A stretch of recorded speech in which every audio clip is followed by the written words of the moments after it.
Hello and welcome back to part 3 of the Rumba. Today we're going to be talking about our arm styling.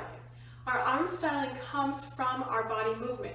So from part 1, we layered on how to do the Rumba basic step, which is just side, together, forward, side, together, back, side, together, forward, side, together, back.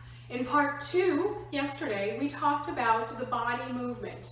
So we have our rib cage moving in opposition from our hips. So as we add the body movement into our steps, we have side, together, forward, side, together, back, side, together, forward, side, together, back. Now we're going to be talking about how our arms continue the flow of our steps through our body, through our arms, our steps through our body, through our arms. So as you notice, whenever I move my arms, it's not just to move them in where I think they should go when I dance. They actually start from the floor. As your foot is transferring weight, you want to make sure that it's transferring through your entire body, through your center, and out through your limbs. And then when we have, remember that opposition that we talked about in our body? When we settle into this hip more and then this rib cage goes, that's what begins this arm styling to go. And everybody say hello to my cat, Boo. Hi, Boo. He wants to be the star of this show.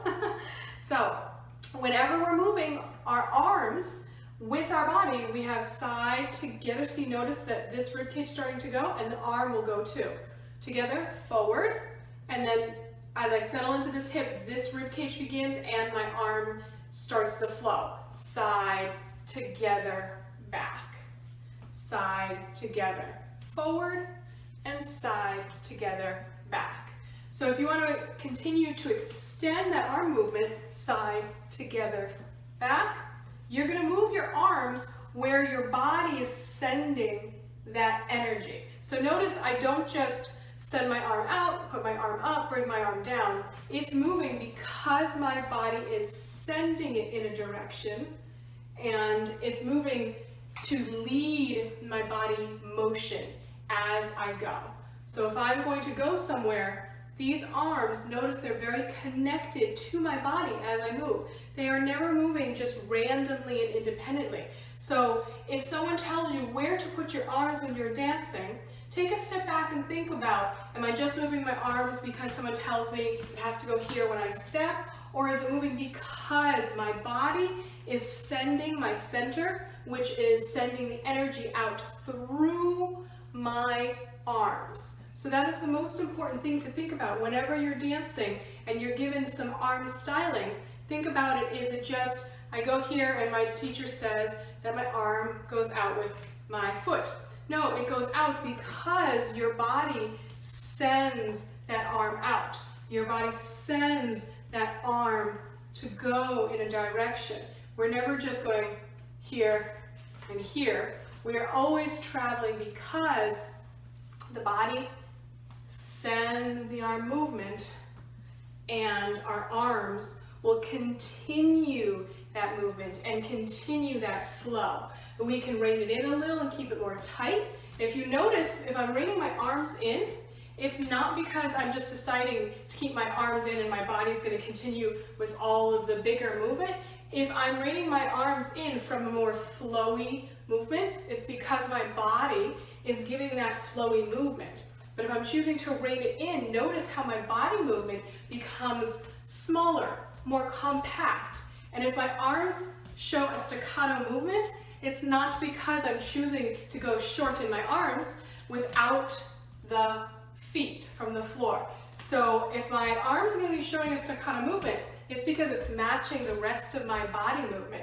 My feet are showing that staccato movement, so therefore my arms are following from the feet, which send through the body, which send through the arms. So anytime that you're dancing and you have a particular stylization that you're doing for arm movement, make sure that movement is cohesive with the rest of your body movement, which begins from the floor and which begins from the music.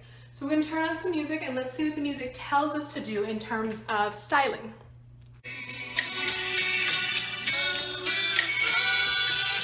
Smooth and short.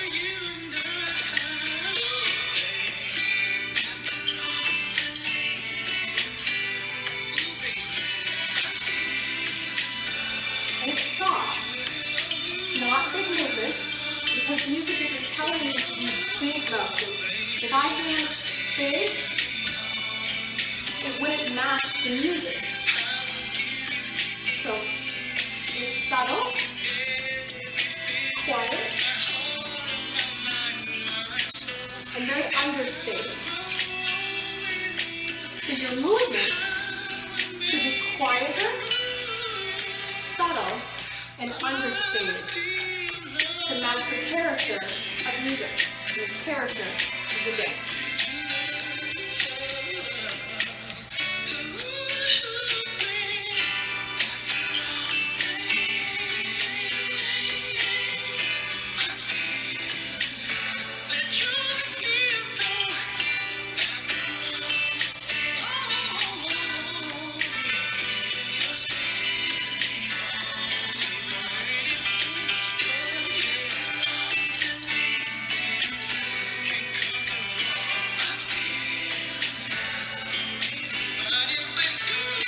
Thank you for tuning in for part 3 of the Rumba.